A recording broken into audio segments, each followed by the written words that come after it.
नमस्ते आप सभी विद्यार्थियों को एवं मित्रों को।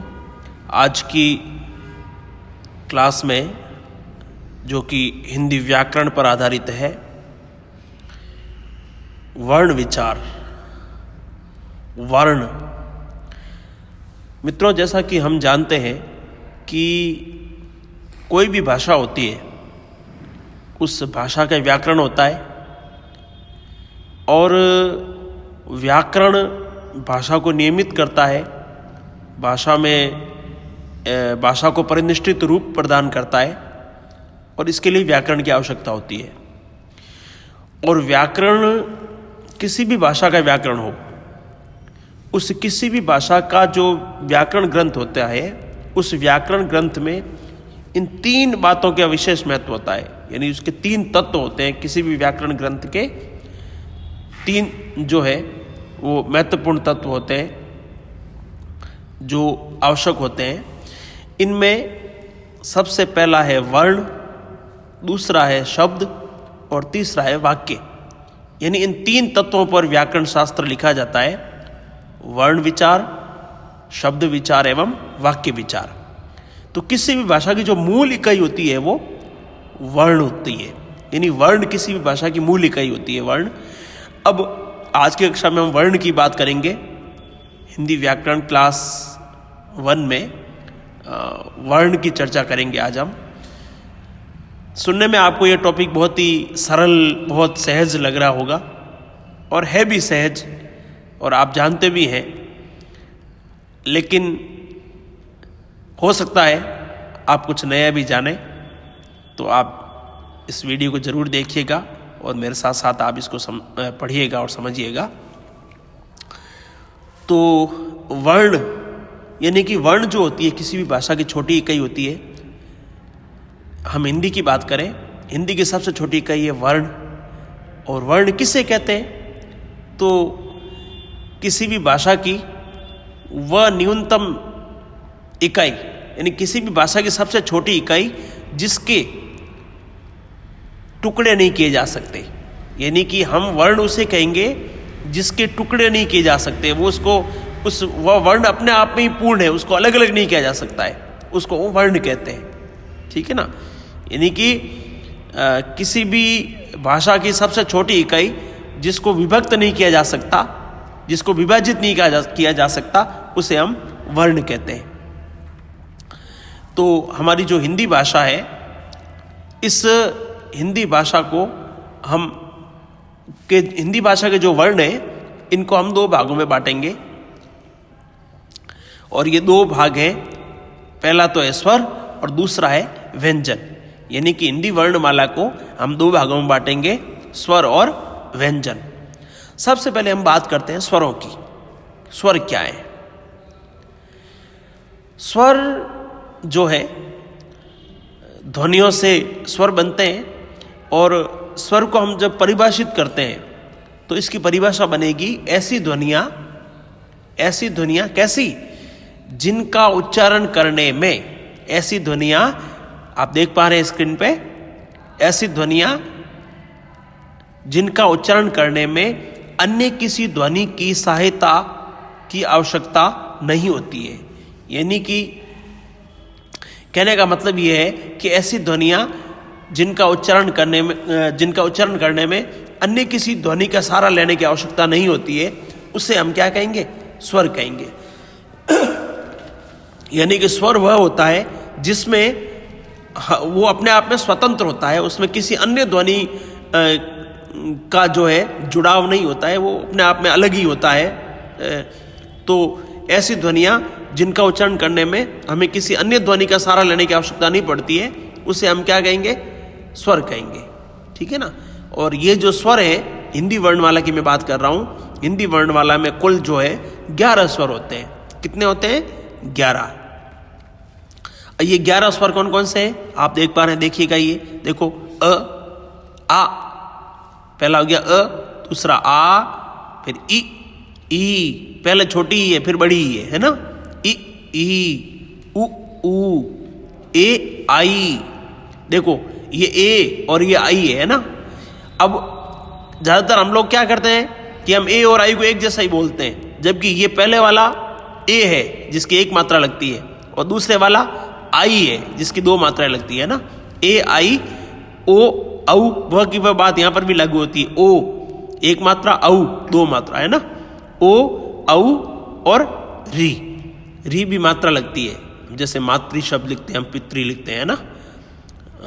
तो ये इस तरह से 11 स्वर हो गए, अ आ इ ई उ ए आई ओ औ और री, ये 11 स्वर हो गए। और ये जो 11 स्वर होते हैं, इन 11 स्वरों को, अब देखो ये 11 स्वर हो गए कुल, और इन 11 स्वरों को भी हम दो भागों में बांटते हैं। पहले तो हमने वर्ण को दो भागों में बांटा, स्वर और व्यंजन, फिर हम स्वरों को भी अब दो भागों में बांट रहे हैं। ठीक है, स्वर भी जो है उसके भी दो प्रकार हैं। ये दो प्रकार जो हैं, पहला तो है ह्रस्व और दूसरा है दीर्घ। यानी स्वरों के दो प्रकार हो गए, ह्रस्व और दीर्घ। तो स्वरों के दो प्रकार हो गए, कौन कौन से? ह्रस्व और दीर्घ। अब जिन स्वरों के उच्चारण में अपेक्षाकृत कम समय लगता है बोलने में, उन्हें हम क्या कहेंगे? ह्रस्व स्वर कहेंगे। जैसे मैंने बोला अ ई उ, अब ये क्या है? मैंने अ बोला है, ई छोटी ई बोला है, उ छोटा उ बोला है, तो ये क्या है? ये ह्रस्व है ना। तो जिन स्वरों के उच्चारण करने में, जिन स्वरों को बोलने में अपेक्षाकृत कम समय लगता है, उसे हम ह्रस्व स्वर कहेंगे। और इसी प्रकार से जिन स्वरों को बोलने में अपेक्षाकृत अधिक समय लगेगा, यानी अपेक्षाकृत अधिक समय किसकी तुलना में? ह्रस्व की तुलना में अधिक समय लगेगा, उन्हें हम क्या कहेंगे? दीर्घ स्वर कहेंगे। यानी कि जिन स्वरों को बोलने में अपेक्षाकृत कम समय लगता है उनको तो ह्रस्व, और जिनको बोलने में अपेक्षाकृत अधिक समय लगता है उसे हम दीर्घ स्वर कहते हैं। क्लियर? अब ये जो दीर्घ स्वर की जो मात्राएं लगती है, इनको हम मात्रा द्वारा भी दर्शाते हैं ना, आपको पता है। जैसे हम का लिखते हैं, की लिखते हैं, को लिखते हैं, उसके पीछे मात्रा लगाते हैं। तो इन स्वरों को हम स्वतंत्र भी लिखते हैं और इनको हम मात्रा द्वारा भी जो है दर्शाते हैं, मात्रा द्वारा भी इनको दर्शाया जाता है। ये जो है, जो ये दीर्घ स्वर है, ये दो स्वरों को मिला करके बनते हैं। ठीक है ना, जो दीर्घ स्वर है ये दो स्वरों को मिलाकर बनते हैं। कहने का मतलब ये है कि इन्हें चूंकि ये दो स्वरों को मिला करके बनते हैं, अतः इन्हें क्या कहा जाता है? संयुक्त स्वर कहा जाता है। ठीक है ना, संयुक्त स्वर क्यों कहेंगे? क्योंकि ये दो स्वरों से मिलकर के बनते हैं। कौन से स्वर? दीर्घ स्वर। ह्रस्व स्वर दो स्वरों से मिलकर नहीं बनते, दीर्घ स्वर है वो दो स्वरों से मिलकर के बनते हैं, इसलिए इनको हम संयुक्त स्वर भी कहते हैं, इनको संयुक्त स्वर भी कहा जाता है। अब जैसे आ है ना, ई उ ए आई ओ औ, ये सब दीर्घ है ना। तो इनको जो है, जैसे आ है तो आ में अ और अ मिल गया है ना। ई है तो ई में छोटी ई और बड़ी ई मिल गया है ना, यानी दो स्वर मिल जाते हैं। बड़ा ऊ है तो उसमें छोटा ऊ और बड़ा ऊ मिल गया, या छोटा ऊ और छोटा ऊ मिल गया। यानी कि ये जो दीर्घ स्वर होते हैं वो दो स्वरों से मिलकर के बनते हैं। और ये स्वरों की जो मात्राएं लगती है वो इस प्रकार से लगती है। ये देखो स्वरों की मात्राएं इस प्रकार से है, आप देखिएगा ये मात्राएं लगी हुई है, लेकिन अ की कोई मात्रा नहीं होती है ना, इस बात का ध्यान रखना। अ जैसे अ अपने आप में किसी भी व्यंजन के साथ में हम मानते हैं। जैसे हम क ख ग लिखते हैं ना, पूरा उसमें हलंत नहीं लगाओगे अगर आप, तो आप उसमें मानिए कि पहले से ही उसके अंदर अ लगा हुआ है। अगर आपने किसी भी व्यंजन पे अगर आपने हलंत लगा दिया तो उसमें फिर अ नहीं है। ठीक है ना, पूरा व्यंजन हम किसी को भी लिखेंगे, कहीं पर भी लिखेंगे, तो उसमें अ ऑलरेडी होता है, इसलिए इसकी कोई मात्रा नहीं होती। तो अ की कोई मात्रा नहीं होती है। बाकी ये सारे के सारे जो है इस तरह की मात्राएं होती है, देख लीजिए आप, है ना। ये सारे के सारी मात्राएं हैं लगी हुई है, ओ औ है ना, ये मात्राएं हैं। ठीक है, री की भी मात्रा होती है। ठीक है, तो इस तरह से एक बार मैं वापस आपको बताऊं, स्वर हो गए है ना, जिनका उच्चारण करने में किसी अन्य ध्वनि का सहारा लेने की आवश्यकता नहीं होती, उनको स्वर कहते हैं, है ना। स्वर दो प्रकार के हो गए, ह्रस्व और दीर्घ, ठीक है। ह्रस्व अपेक्षाकृत कम समय लगता है बोलने में, और दीर्घ में अपेक्षाकृत अधिक समय लगता है, ठीक है। और कुल स्वर कितने हो गए? 11 स्वर होते हैं, और दीर्घ स्वर 2 स्वरों से मिलकर के बनते हैं, इसलिए इनको संयुक्त स्वर भी कहा जाता है। अब हम आते हैं व्यंजन पे, ठीक है। स्वरों के बाद में क्या आता है? व्यंजन। अब जो व्यंजन है, व्यंजन की परिभाषा की जब हम बात करें तो हम लिख सकते हैं कि जो ध्वनियाँ स्वरों की सहायता से बोली जाती है, जो ध्वनियाँ स्वरों की सहायता से बोली जाती है, उन्हें हम क्या कहेंगे? व्यंजन कहेंगे। यानी जो ध्वनियाँ स्वरों की सहायता से बोली जाती है उनको हम व्यंजन कहते हैं। जब हम क बोलते हैं, है ना, ये लिखा हुआ है क, जब हम क बोलते हैं तब उसमें क, ये हलंत है ना, प्लस अ मिला होता है। मैंने आपको अभी कहा था थोड़ी देर पहले, है ना। हम पूरा व्यंजन बोलेंगे ना, व्यंजन अपने आप में पूरा होता है, क ख ग घ, उस पर हलंत नहीं लगता है, ठीक है ना। तो जो व्यंजन यानी जो ध्वनियां स्वरों की सहायता से बोली जाती है उन्हें हम क्या कहेंगे? व्यंजन कहेंगे। क्लियर? क है तो उसके अंदर जुड़ा हुआ क्या है? अ। अलग करेंगे तो क हलंत होगा, प्लस अ मिलकर के क्या बना? क, पूरा क बना, ठीक है ना। तो यानी कि जिन ध्वनियों को बोलने में स्वरों की सहायता ली जाती है उन्हें हम क्या कहते हैं? व्यंजन कहते हैं, ठीक है ना। इस प्रकार हर व्यंजन स्वर की सहायता से ही बोला जाता है। क्लियर है ना। तो इन जो है ये जो व्यंजन है, इन व्यंजनों को जो है हम इन्हें 5 वर्गों में बांटेंगे, है ना। 5 वर्ग हो गए। उसके स्पर्श यानी कि ये जो आपके जो व्यंजन है, इन व्यंजनों को हम 5 वर्गों तथा स्पर्श, अंतस्थ एवं ऊष्म व्यंजनों में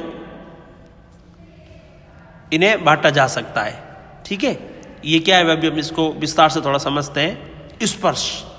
स्पर्श हम किसको कहेंगे? क से लेकर के और म तक के जो व्यंजन है यानी कि क वर्ग हो गया। क वर्ग में क्या क्या आ गया? क, ख, ग, घ और ङ। देखो आप में से काफी विद्यार्थी इसको ड़ बोलते होंगे, ड़, है ना, लेकिन ये ड़ नहीं होता है। ये क, ख, ग, घ, ङ।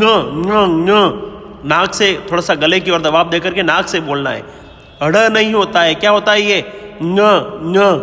क, ख, ग, घ, ङ। इसको ङ उच्चारण होता है इसका, ठीक है ना। उसके बाद में च वर्ग आता है। ये सारे के सारे क्या हैं? ये सारे के सारे क्या हैं? स्पर्श है ना। ये स्पर्श व्यंजन कहलाते हैं। 5 वर्ग जो है वो स्पर्श व्यंजन कहलाते हैं। तो पहला तो क वर्ग हो गया, क, ख, ग, घ, क, ख, ग, घ और ङ। फिर च वर्ग आता है, च, छ, ज, झ और ञ। अब आप में से काफी विद्यार्थी इसको न बोलते होंगे। ये न नहीं होता है। इसको क्या बोलेंगे? च, छ, ज, झ, ञ, ञ, ञ, ञ। और वो घ के बाद क्या था? ङ, क, ख, ग, घ, ङ, च, छ, ज, झ, ञ, ञ, है ना। इसको ञ उच्चारण होता है इसका। उसके बाद में ट वर्ग आता है। ट वर्ग में ट, ठ, ड, ढ और ण। ये आप सही बोलते हैं, ण, है ना। फिर त वर्ग आता है। त, थ, द, ध और न। ये न यहां पर होता है, ठीक है ना। वहां च वर्ग में न नहीं, वहां पर क्या होता है? य होता है च वर्ग में, और यहां पर न होता है। त, थ, द, ध, न। फिर प वर्ग आता है। प, फ, ब, भ और म, ठीक है। क्लियर। तो ये 5 जो वर्ग है, क वर्ग, ट वर्ग, त वर्ग, है ना, क वर्ग, च वर्ग, ट वर्ग, त वर्ग और प वर्ग, ये स्पर्श कहलाते हैं। उसके बाद में आता है अंतस्थ। अंतस्थ, अंतस्थ में 4 व्यंजन आते हैं, य, र, ल और व। ठीक है, य, र, ल और व, ये अंतस्थ कहलाते हैं, है ना। और उसके बाद में ऊष्म आते हैं, है ना, ऊष्म। ऊष्म के अंदर 4 व्यंजन आते हैं, श यानी कि तालव्य श, है ना। इसको शंकर वाला स, सलगम वाला स ऐसा नहीं बोलना, इसकी आवाज तालु से निकलती है, इसलिए इसको तालव्य श कहते हैं। ठीक है, फिर श, इसको आप षटकोण वाला स कहते हो, है ना। इसको षटकोण वाला स नहीं कहते, इसको मूर्धन्य स कहते हैं, जिसकी आवाज मूर्धा, मूर्धा हमारे यहाँ पर तालु से नीचे स्थान होता है, उसको मूर्धा कहते हैं उच्चारण स्थान में, इसलिए इसको मूर्धन्य श कहते हैं। तो श, फिर श, फिर स, जिसको आप दंत्य स कहते हो ना, इसको वास्तविक नाम इसका है दंत्य स, क्योंकि इसके उच्चारण दांतों से होता है इसलिए। और ह, ठीक है, तो श, श, स और ह, ये 4 कौन से हो गए? ऊष्म हो गए। इसके बाद में ये आपके कुल 44 हो जाते हैं यहाँ पर, यानी कि 33 तो ये हो गए आपके स्पर्श अंतस्थ, 25 स्पर्श हो गए, और 4 हो गए अंतस्थ, और 4 हो गए ऊष्म, तो कुल कितने हो गए? ये 33, 33 और 11 स्वर हो गए। ठीक है, 11 और 33 44। इसके अलावा 4 संयुक्त अक्षर होते हैं, ठीक है ना। अब यहाँ आते हैं संयुक्त अक्षर। तो इसके अतिरिक्त हिंदी में इसने यहाँ 3 लिखा है, 3 नहीं होते हैं, 4 होते हैं।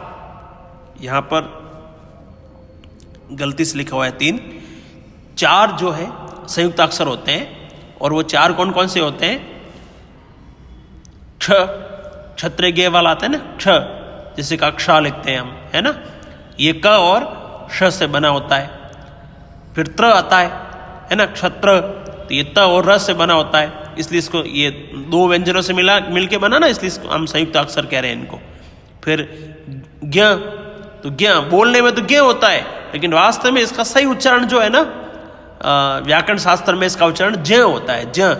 जिसे अपन ज्ञान बोलते हैं ना, वास्तव में ज्ञान नहीं होता है, वास्तव में क्या शब्द होता है? ज्ञान शब्द होता है, ज्ञान। आप कभी किसी वेद पाठी को बोलते हुए सुनोगे ना, वो कभी ज्ञान नहीं बोलेगा, वो ज्ञान बोलेगा, है ना। जैसे मैं आपको बताऊं, आप कभी आस्था चैनल देखते हो तो आपने योग गुरु रामदेव जी को सुना होगा, वो कभी ज्ञान नहीं बोलते, वो ज्ञान बोलते हैं, है ना। ऐसे जो वेद पढ़ने वाले लोग हैं ना, वो ज्ञान नहीं बोलते, वो ज्ञान बोलते, क्योंकि ये ज और य से बना होता है। य कौन सा? य, च छ ज ज य, उससे बना होता है, इसलिए इसको ज कहा जाता है। हमारे यहाँ चलन में आ गया है, हम इसको ज्ञ बोलते हैं, ठीक है, वो अलग बात है। बाकी वास्तविक इसका उच्चारण ज होता है, इसलिए ज और य से बना ये।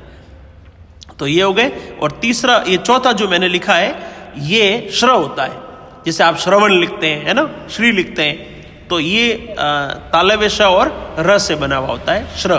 तो ये 4 हो गए आपके संयुक्त अक्षर। क्लियर? 44 और 4 ये 48 हो गए। लेकिन मूल जब आपसे पूछा जाता है किसी भी प्रतियोगी परीक्षा में भी कि हिंदी में मूल वर्णमाला यानी मूल वर्ण कितने हैं, तो आप 44 लिखेंगे।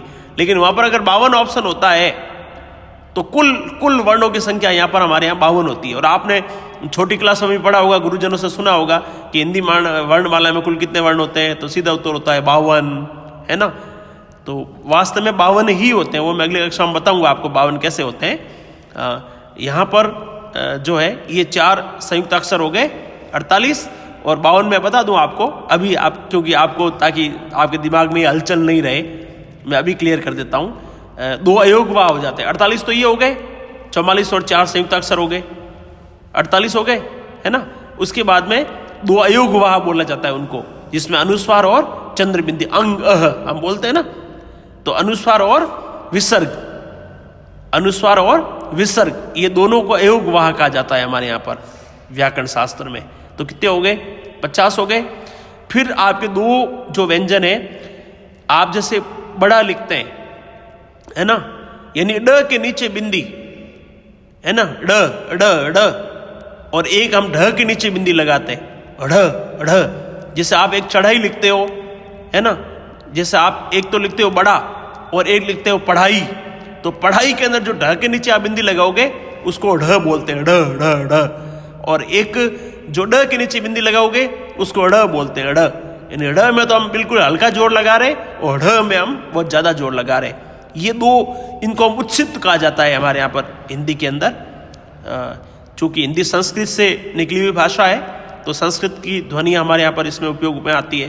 तो ये दोनों उत्क्षिप्त वर्ण कहलाते हैं, उत्क्षिप्त, है ना, जोर पड़ता है इनको बोलने में। तो ढ़ और ढ़ ये दोनों जो मिला करके कुल 52 ध्वनियाँ हो जाती है।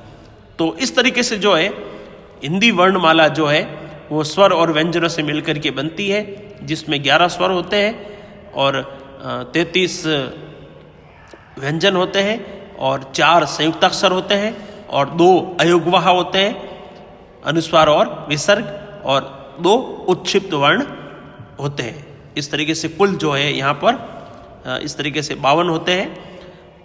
और अगली कक्षा में मैं आपको बताऊंगा कि हिंदी वर्णमाला जो हम बोलते हैं उसका उच्चारण स्थान क्या क्या है, उसको हम किस वर्ण का उच्चारण कहाँ से होता है, ये सारी जो चर्चा है हम अगली कक्षा में करेंगे। अगर आप आपके इस चैनल पर नए हैं तो आप नीचे दिख रहा लाल बटन उसको दबाकर आप इस चैनल को सब्सक्राइब अवश्य करें और घंटे का चिन्ह जो आपको दिखाई दे रहा है उस पर भी आप क्लिक करें, जिससे नई क्लास का अपडेट आपको समय पर मिल सके। और ये जो टॉपिक चल रहा है ये आपकी प्रतियोगी परीक्षाओं के लिए भी बहुत उपयोगी है। हर परीक्षा में हिंदी व्याकरण पूछी जाती है और जिस परीक्षा में भी हिंदी व्याकरण पूछी जाएगी उन सब के लिए ये बहुत उपयोगी है। बाकी कॉलेजेस में और यूनिवर्सिटी वाले विद्यार्थियों के लिए तो उपयोगी है ही, कंपलसरी हिंदी के रूप में हो चाहे ऐच्छिक हिंदी के रूप में हो। तो आप सभी स्वस्थ रहें और अपनी पढ़ाई को जारी रखें। उम्मीद करता हूँ आज की कक्षा में आपको काफ़ी कुछ समझ में आया होगा। अगली कक्षा में हम फिर मिलेंगे, तब तक लिए धन्यवाद।